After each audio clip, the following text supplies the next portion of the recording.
Hey, folks. This is the 4099 podcast with your host, Dima, and Nick is out somewhere in the north doing his thing. I'm not going to give too many details away, but he's not going to be here with us for episode 11. But I just want to say to all of our beautiful, beautiful listeners and viewership, hello once again. It's great to be back. The virus has been hitting hard, and thankfully we could kind of stick around and continue doing this thing and, keep it moving. Today we have an amazing friend, really interesting person. We just met probably a couple months ago, right? Right. Gosh, through a mutual friend. But for everyone, this is Armand. Nice to meet y'all. Yeah. Thanks for the cool intro. Absolutely, dude. I try to make sure that everyone has cool intros, just so that everyone's hyped and oh, who are we listening to? Who's on there? But yeah, dude, eyeball maker. Really into music. I'm really into music. That's how we bonded. Yeah, exactly. We bonded over music, and I think we try to have interesting guests over.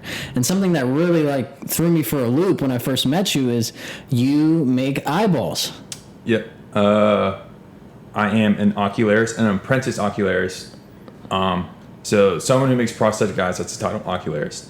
The way I got into it was my high school band teacher is married to my boss.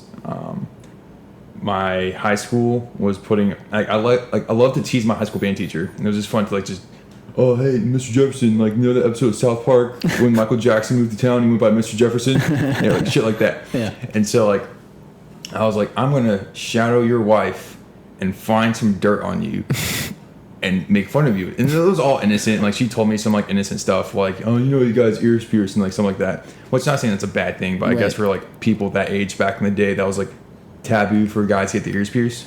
Anyways, so isn't that crazy? It is crazy. I know it's societal standards, tattoos, colored hair, and stuff like that. That's becoming more acceptable in the professional life. That's the thing. And I get it. I get tattoos can be taboo in the professional setting, but it really doesn't hinder your work. Hell, I have tattoos, and yet I can still make an eye. No one cares I have tattoos. All they care about is, does their eye match their other one? But anyways, fast forward, making fun of him, that turned into a career, and it's funny how things can snowball into another. What is it? Ocularist. Yeah, so that became a profession, not making fun of your high school band teacher. No. Right. Let's make that clear. Yeah. So it's right now in the College of Ocularistry. I'm in first of its class. It's a brand new thing because ocularistries are very secretive. There's about 180 to 200 ocularistries in both the U.S. and Canada. Wow. So there's very, very few of us. And on top of that, each place has its own unique way of making an eyeball. So there's no really mainstream way of making a prosthetic eye. The only mainstream way is the stock eyes, and that's really just get a factory, a general shape, a general color. It's a very obvious fake eye. Right. And what's the process of someone getting who do you usually what kind of people usually come in and need eyeballs and stuff? We see all walks of life, all the way from a newborn to hell, there's this one patient I have to see her twice a month to polish her eyes. She's 102. We see gangbangers. I made one for this one rapper. He was in Bloods, got shot in the head, made him his eye. He got shot in the head. I've met several people that were shot in the head and lived. Oh my God. One day I was just I was sitting there painting this guy's eye, and I was he was shot in the head and lived. And then I thought I have met so many people that are in your same shoes and lived. Should have been dead.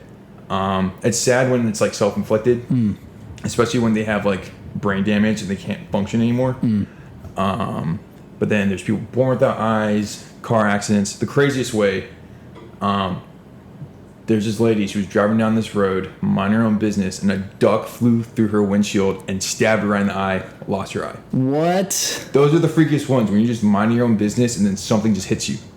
And Like, so literally the duck went through the windshield and directly into her eye. Mm-hmm. Oh my God. Beak pierced it and...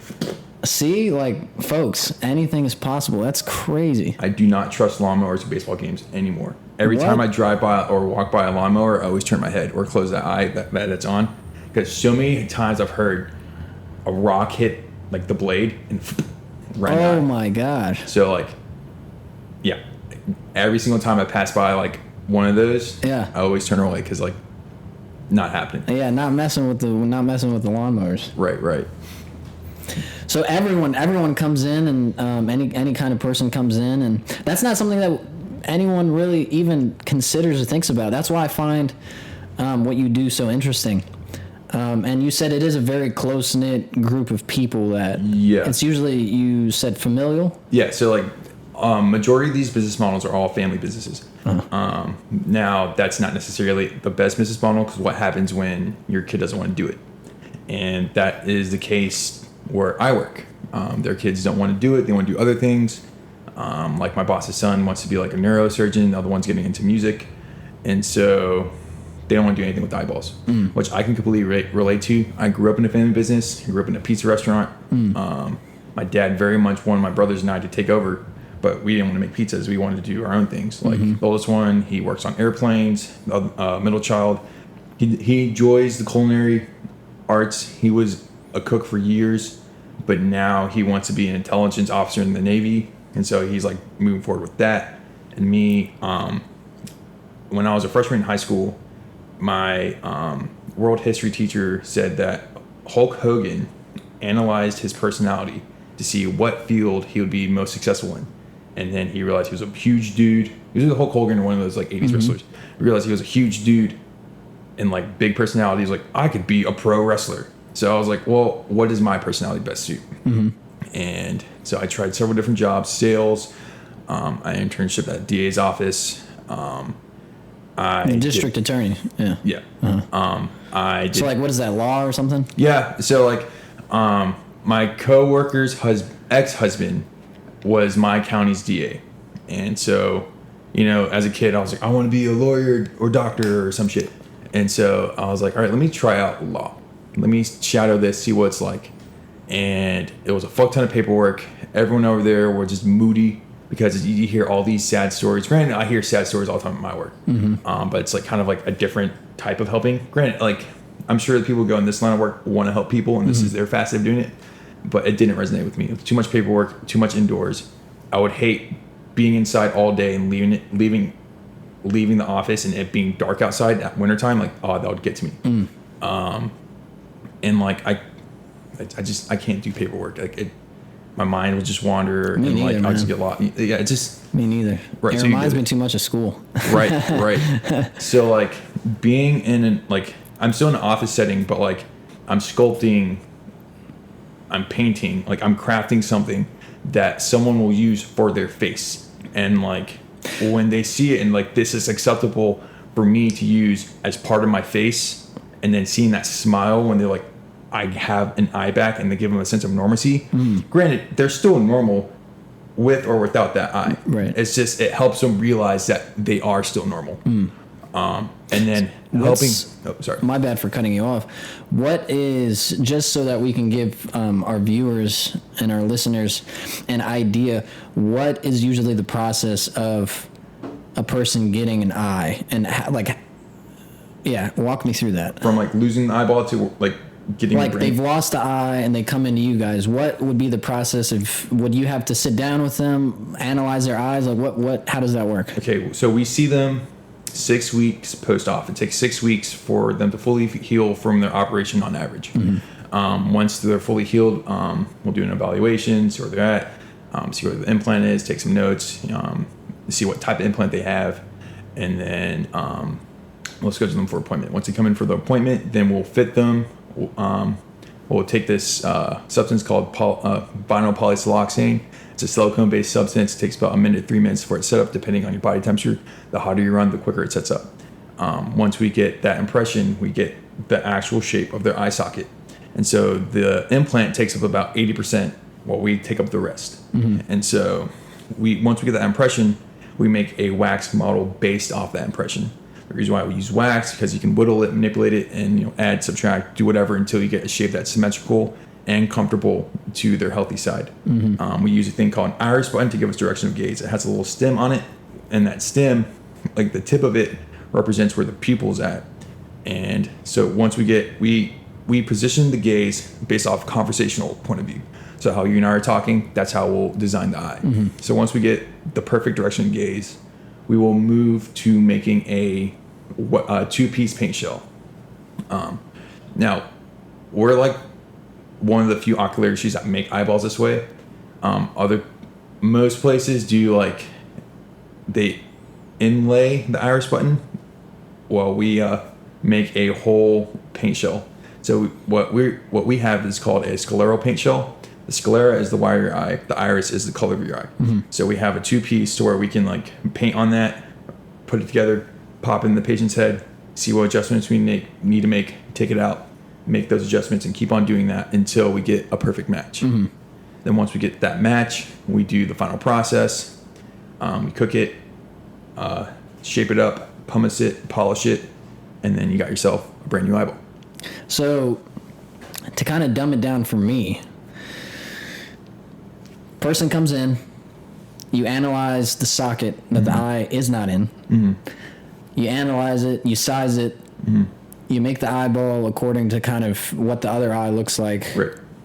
Position it, pop it in, trial and error it. Yep. And then that's the final product. Yep, that's really just it in a whole nutshell.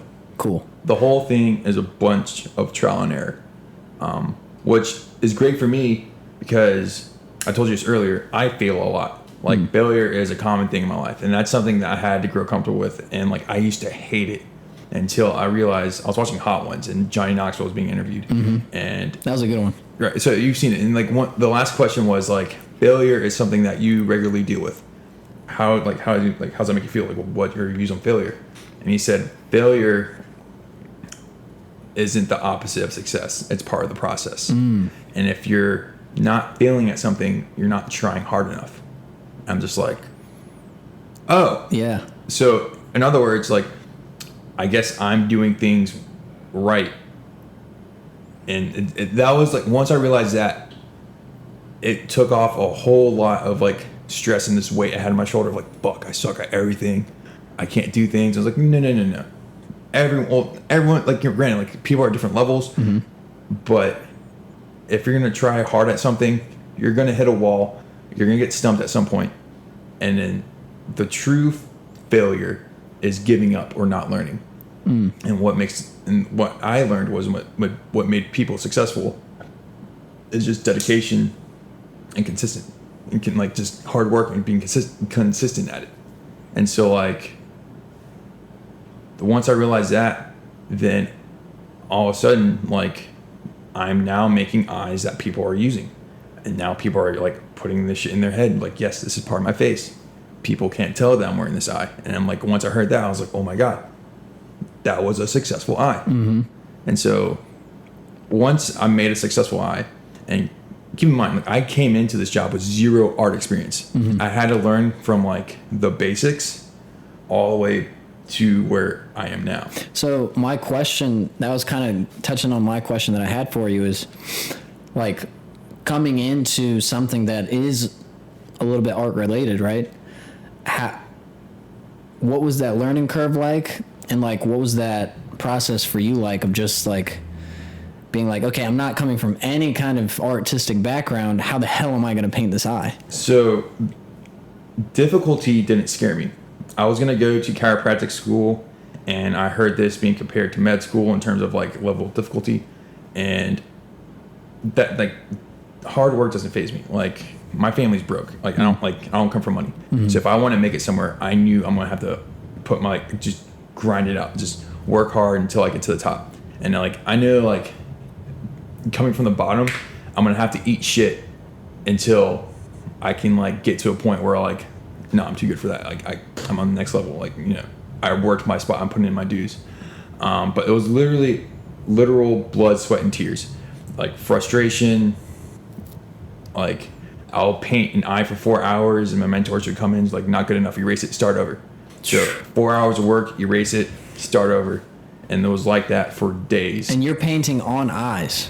Yeah, so like on that little like canvas. And like it's literally like holding something like this. I have my magnifying glass and it's like super focused. And that one thing that what it really taught me was endurance for focus. And it taught me to sharpen my focus.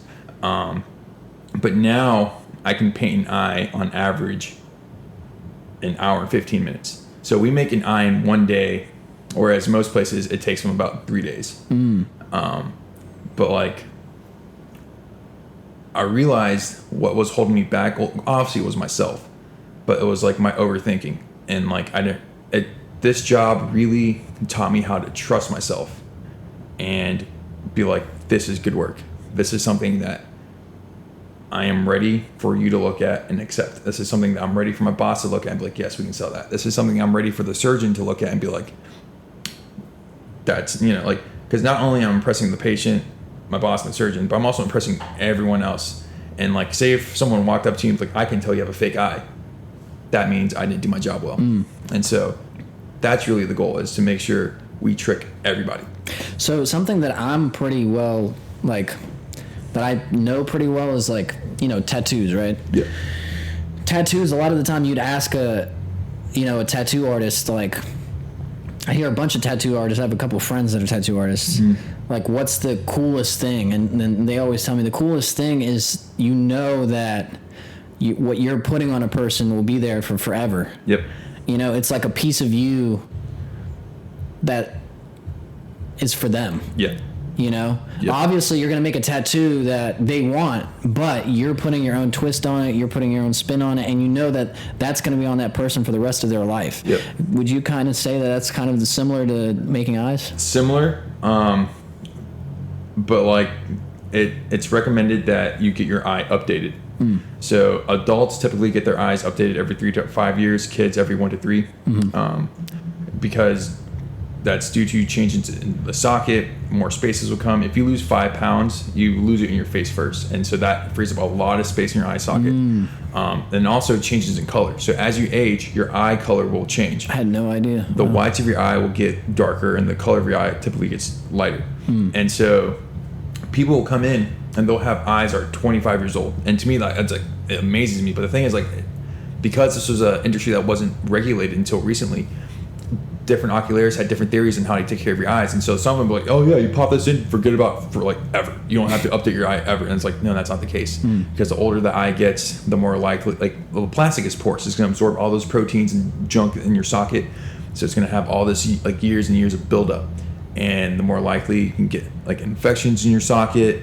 And it's very obvious that it doesn't match your eye. Typically they come in and their eye looks really closed and sleepy. The eye color doesn't match. And like, the thing is, they don't see it because that was their normal look for the past 25 years. And when we break the news to them, it's like, what? It doesn't match? I don't see it. But to us, it's like, and literally anyone else at this point, it's like, yeah, like some people, like, they think that like their friends think that they have a lazy eye. But the moral of the story is they can tell that there's something off with that eye. And so like, we'll come in, we'll break the news, and that's hard for them. And so we have to tell them, all right, you have to wear your new eye for 3 months to break up with your old look and get acquainted with your new look. And if you still have an issue with your new look, then we'll address it then. But for right now, you have a bias, and we need for you to break that bias. But like, it is kind of like a part of me, a part of my hard work is going into this and becoming someone else. It's for someone else. And yeah, like, especially when it's like their first eye, when they just lost their eye, they went through a huge traumatic event. And so like my boss said that like the surgeons are like the more science end of it and we're the more therapist end of it. And so like, our goal is to get the patient to realize that they are still them with or without that eye. Like, losing their eye did not define them. Granted, it is like something that's traumatic and it's probably gonna be a milestone in their lives, but it's not something that should define you. Right. Like hell, we had this one patient and he was a professional model, and yet he was wearing a prosthesis. Wow. And like, no one could tell. Right. You know. And you guys did it for him. No. That was just like his first eye. That was like back like somewhere gotcha. in New York or Philly or something. And then he came to us, and after like I think like 2 decades, and like, all right, yeah, we'll upgrade your eye. And that was high pressure because like, you know, he's a pretty boy. He's gonna want to look good, and plus he's well acquainted with that. He was in love with that one eye, and so he has high expectations for the second eye. And so, like people who tend to wear eyes are that old, it's really hard because like that's all they know, that one look. And for them to accept a new look and be like, yes, pass, like that's something that doesn't come easy to them. Right. And so that 3 months of like, we have a refit follow-up appointment, that 3 months gives them that comfort, and then that's where they become acquainted with their new look. Gotcha. So that's awesome, man. That's like, you're literally, I mean, like you said, it's like a therapy, right? Like you're helping people feel normal again. You're helping people love themselves, you know? I think that's like an amazing thing to do, dude. Thank you. Yeah, I appreciate man. it. Thank you. No, that's sick. I see that. That's why I find so interesting about this is like the fact that something that, you know, something that no one thinks about. No one ever considers that that's its own huge industry. Right. See, that's the thing. I didn't even think about that too until like I met my band teacher. He was like, "Oh yeah, my wife makes prosthetic eyes." I'm like, that is a necessary thing. I see why people would want like a prosthetic eye. Yeah. Excuse me. But like, yeah, like whenever I tell people I make eyeballs, they're like, "Oh, I didn't even think about that." But you know, I was in the same boat. It's like I get it. It's something like, especially since like if you're successful at it and people can't tell you're wearing a fake eye, like no one's gonna think about it. You know. What is, having settled that, what do you feel like your main goal is? And I know that's like a huge question, right? Like what's, you know, that's like, so you're asking me like what defines like the rest of my life, you know, but like what is some of your, I guess for anyone that has a job, right? They have a goal, they have an end thing that they want to accomplish. What is your thing within what you do? What is your, I guess, something that you, either a milestone that you want to hit or? Well, short term, or like I guess right now what I'm working towards is to be board certified. So a board certified ocularist, that's like, it takes 5 years for the College of Ocularistry. Once you graduate, it takes an additional 4 more years of experience, and then you qualify for your board certification exams. And then once you pass, once there is, I think like a single digit success rate of people passing, I forget the percentage, but it's very, very low that people pass. Once you pass, then you become a full-fledged board certified ocularist.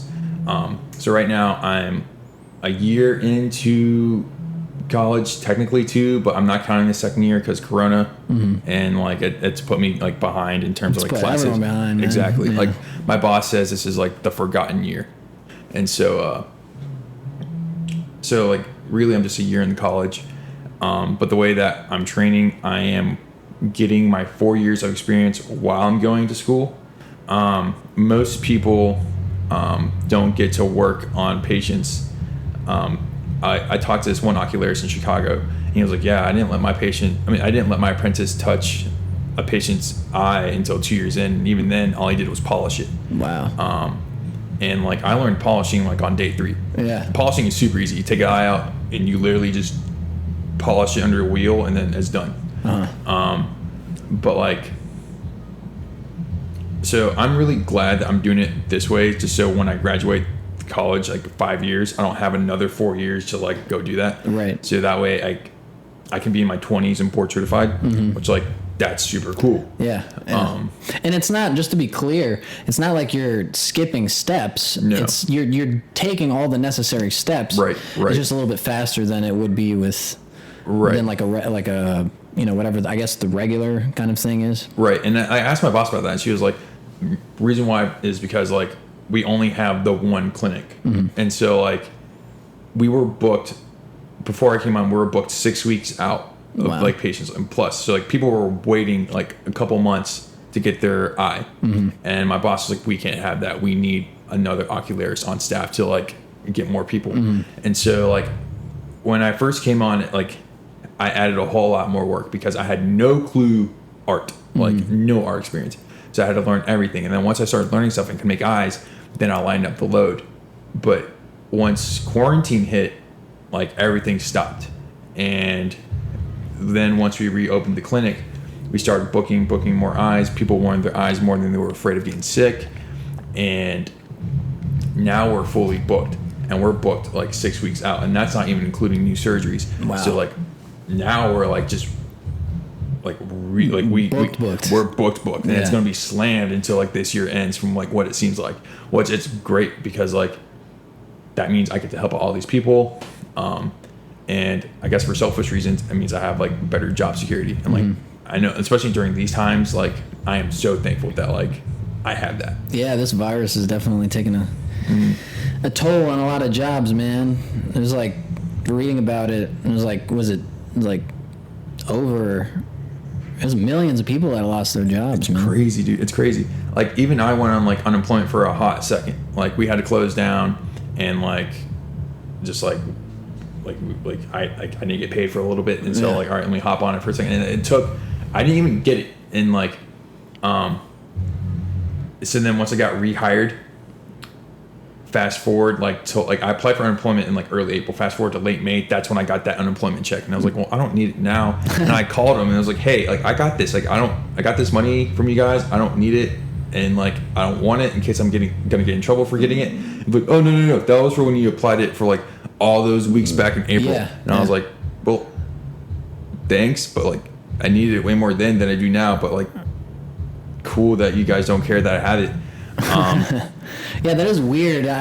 Something else, so I like temporarily lost my job, and took them like, and I don't want to make this about, you know, the the state's, you know, unemployment program, but I, you know, applied for mine somewhere in, you know, March, and I didn't get my check up all the way up until like recently, you know, like end of April or something like that, and I was like, whoa, what is all this like money you guys are giving me? And they had to run me down in the same thing. This was the money that you were supposed to get like 2 months ago, and I'm just like, oh man. But that's just how backed up they are, and how many people are like, and like every time, like I was like ringing up that line, like, and it kept on getting like busy, hang up, and then like it's just like there's a ton of people out there that are doing the same thing, and it's like, fuck, it's like a year ago the economy was booming, you know, unemployment was at like the lowest thing, and then like now it's all just like fuck. Yeah, I mean it's rebounding a little bit, but it's still like I don't think it's where it once was. No, it's gonna take a while. It's gonna take, I mean, I hear some people say a year, I hear some people say half a year, and then I hear, you know, some people say 2 years, you know, so it's like you don't know. Right. You know, it's such a new thing that happened. It's never happened like this before, you know? Right. Especially in our lifetimes. And like I never thought I was gonna live through something like this. I remember like in school hearing about like all these like big events that have their history. World War I, II, like you know, Cold War, and all these different things, and then and then boom, this thing happens, and we can't even leave our houses for like a hot second, you know. So. Right. And God, like I remember someone like posting somewhere like, I'm never gonna say the term "I'm bored" lightly after this. Yeah. And like that's so true. Like and like one of my friends were like, we took normal for granted, and just like like going to the store without worry, or like going to a restaurant with all your buddies, and like back then it was just the same old like, oh, I'm just going to Walmart, and now it's just like, I wish I could just go to Walmart without a mask. Yeah. You know? Well, I mean, just to clarify, anyone sitting behind that computer and that's like kind of like shaming us for not wearing masks or anything, we both made sure that we have like a very minimal exposure to a lot of people. I know for me, I've literally sat in my house for the last like 3 months, you know what I mean? And so, and we both do our part to kind of, you know, use masks and stuff like that. But it is crazy. Right. It is crazy. You know, basically masks is like part of the attire now. Yep. They're getting styled and everything. And like you see the mask with the Nike swoop and like all that. Like, it's now becoming a fashion statement, which like, that's crazy. Yeah. But even then, like we had at work, like we have like different colored masks, and I make sure to pick the cool color one that best match my clothes. What color? Like the black, all black mask. Like, I feel like it's pretty hard to like mismatch. But like, hell yeah, dude. I know everyone has said this a dozen times, but the world's crazy. the world is insane. The world is insane. I mean, God, I don't even think that us saying that does anything justice. You know what I mean? God, it's no. like, you know, everyone is wherever they are, you know, and it's like, it is crazy. I mean, so having talked about, you know, what you do for a living and your goals and things that you want to accomplish, I kind of wanted to end the podcast by so we have another mutual thing that we both love and that you really want to get into is like music, right? Rapping, yeah. So like like everyone's probably like, okay, so there's this guy, right, and he's like doing eyes, like how does like the two have any correlation to do with one another? So it even says in my work bio that I freestyle rap in my spare time, which is very true. I love freestyle rapping, and I do it, like, it's really good brain exercise. But like what got me into it, that it goes back to middle school. I would make up these like bullshit jingles, and I even made one about Clay's house. Clay is the mutual friend that actually introduced us. So like ever since, so like, and then like I was in like middle school band, high school band, and then my Clay and I and a couple of our friends did a bullshit band after our freshman year of college, called Space Cadets, the best band in the world. Not really, we Sick. sucked, but like, you know, I love it that was name. just fun. But like, so I always just loved and enjoyed just doing stuff with music. That was like my like main creative outlet. I didn't really do stuff like draw or paint or anything like that. I was always just more musical than anything. And so my friend John and I in college, like freshman year of college, like my floor started hosting rap battles, and so we would just get like the local rappers in our college, and they would just come to our floor and just have rap battles. this is App State. Yeah. Yeah. And it was like the first month, and I was like, this is cool. Like there's just like the freestyle rappers coming to my floor and just like having these battles right in front of us, entertaining. And so like my friend John and I, like fast forward, we just started freestyle rapping together, like whenever we hung out, and like we both got better and better and better. And like, I don't know if he still does it, but like this is something like a skill that I wanted to maintain. And so like I kept on freestyle rapping, and then Clay was like, and so I started freestyle rapping around Clay. He was like, oh, you gotta meet my friend Dima. He raps too. And then that's how we met. That's where I came in. Right. Yeah, that's sick, dude. Yeah, no, that's my story is like a little bit different, and I'm sure everyone is different, right? Because we're all different people living in different worlds. But no, that's super, super sick. How what do you think, like as a kid and early on, were you listening to a lot of rap music or? So like when I was like 4 and 5, I was really into rap music. Like I was all about 50 Cent, Eminem, and like my parents didn't give a fuck about what I listened to. Like we were the house where you would come and watch rated R movies, and like it was funny. Like I remember like Family Guy and shit. Yeah, Family Guy and all that. Like that was the house that you came over. You wanted to do bad kid things. You did bad kid things in my house, and so we like. I was like bumping in the club, and like all the stuff I don't hear on the radio, because I didn't really like dive deep into like, I was only like a little kid. Right. And then I remember 50 Cent dropped Candy Shop, and I was like, I might be too young to listen to this. I'm gonna stop listening to rap music. So then I stopped listening to rap music until freshman year of high school. Oh, so there's a big gap. It was a huge gap. What were you listening to in between? Rock, 80s rock, 90s rock, 70s. Like I was huge into rock around that time. But I really did it out of like guilt. And so once I realized I was bullshit, I was like, well, why am I not listening to rap? So I really got into Outkast. Outkast is what got me. Like the fucking, yeah. Okay. So you mean like real rap, like real, for sure. Yeah. So that's awesome. And so like, that's what kind of shaped me as like my rapper persona, is just Outkast. And that's just the kind of stuff I want to be rap about, like stuff that they talk about, like real stuff. Because everyone can rap about sex, money, weed. And like, that's not fun. Like that stuff can be fun to like rap about, you know, just on a hype beat, kind of like, oh yeah, blah, blah, blah. But I think it takes a real skill to make something serious sound really good. And so that's why I really respect artists like Outkast. And that's what really got me into it. Really got me back into rap. And then like discovered Kendrick Lamar and J. Cole, and then like now I'm like studying those rappers, and like I'm really into GID right now, and like I don't know, like it's just I really enjoy conscious rap. Like that's the kind of rapper like I strive to be, is a conscious rapper. Okay. Well, sick, dude. I mean, like, yeah, dude, I remember, so we're similar in that, like, I'm an immigrant. Your parents, were you born here? Yeah, I was born in North Carolina, but my dad was in Iran. My mom's from Mexico. Right, Iran and Mexico. And, like, we're coming from kind of, like, the foreigner households, right? Right.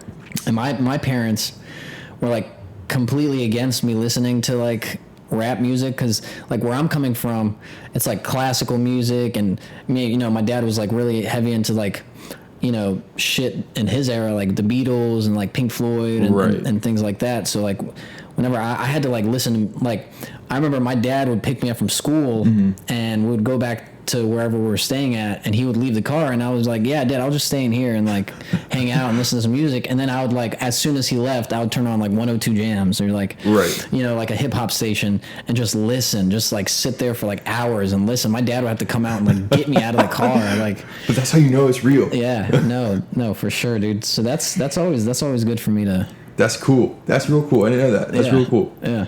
So the shit is it's a passion, and I think a lot of people take what they listen to for granted. They don't think of how long it took someone to make that song, or like what it took to make that album, or like what that person had to go through in order to write about the thing that they're talking about. Right. You know, so that I do also appreciate that part of music. Right. You know what I mean? And which is also why I'm like super fascinated by the eye thing, right? Like people don't even think about that being a whole fucking industry, and you know, this the thing that you just told me about, like the woman driving the car and all of a sudden the bird flies in and just hits her. That's insane, man. I remember when I first heard that, I was like, oh no, that's not what you want. And like, see, those are the stories that freak me out the most. Like here's another one. Like this lady, when she was a little girl, she was sitting on a couch watching TV, minding her own business, doing nothing wrong, and her little brother was playing with scissors, and then somehow the scissors went across the room and stabbed her right in the eye. Oh my god. And I was like you were just minding your own business, you were doing everything right, and then you lost an eyeball. She was like, yep. And I was like, I am so sorry. She was like, yeah, I got over it. No pun intended. No. Because you said I. No, whenever I tell my friends, like, I really hope I don't see you in my office, but if you do, I got you. You told me that when we first met. He was like, yo, I really hope that you don't ever have to visit me, but if you do, I got you. No pun intended. Well, shit. I mean, having said all that, so when we first started this podcast thing, we're having like hour and a half episodes and like almost 2 hour episodes, and now we're trying to cut it down, but I really appreciate you coming in here. Oh, no problem, man. Talking to me about it, what you do, and what you're passionate about, and kind of sharing it with the viewers. I really, really thank you guys for tuning back in to the 4099 podcast. Thank you so much. Nick isn't here, but he will be. He will be back. And we will keep this thing going for as long as we need to, and as long as we can. So again, thank you guys for tuning in. Thank you so much. We really appreciate it. You guys, please hit the subscribe button, hit the like button, throw down a comment. If you have any questions, if you want to reach out to Armand, if you want to reach out to me, if you want to reach out to Nick, even if he's gone, we all look at it. Let's create a discussion. You know, let's, and if you have someone that you want to come on here, dude, I would love to have them. Send me anyone. You know, thanks again so much, guys. It's the 49 Aeon podcast. Thanks for tuning in, and we'll catch you next time.